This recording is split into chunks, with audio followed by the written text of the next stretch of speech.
Hello అండి, good afternoon. నేను మీ doctor Nizam paediatrician, Nellore నుంచి.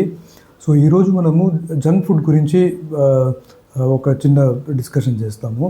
సో కామన్గా మనం అందరికి తెలుసు, అంటే జంక్ ఫుడ్ అంటే ఏం ప్రాబ్లం జంక్ ఫుడ్తో అంటే జంక్ ఫుడ్ అంటే యాక్చువల్లీ ఆ ఫుడ్ ఆల్మోస్ట్ వేస్ట్ ఫుడ్ లాంటిది. సో ఎందుకు వేస్ట్ ఫుడ్ అంటే ఆ జంక్ ఫుడ్ అంటే ఫుడ్లో న్యూట్రియంట్స్ అనేవి ఏమి ఉండవు, అంటే న్యూట్రియంట్స్ ఎక్కువ ఉండవు. దాంతోపాటు దాంట్లో సాల్ట్ అండ్ షుగర్ కంటెంట్ చాలా ఎక్కువ ఉంటుంది.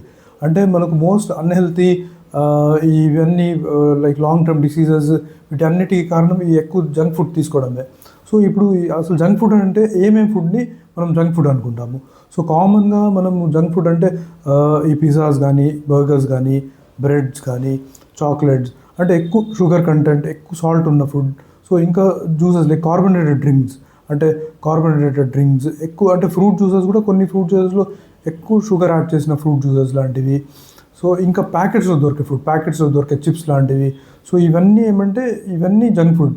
సో వీటి వల్ల మనకు వచ్చే ప్రాబ్లమ్స్ ఏమంటే దీంట్లో ఎక్కువ షుగర్, సాల్ట్ కంటెంట్ వల్ల మనం అనుకున్నాము ఈ ఎర్లీ ఒబిసిటీ ఒకటి, హైపర్ టెన్షన్, డయాబెటీస్ ఇలాంటివన్నీ వస్తుంటాయి.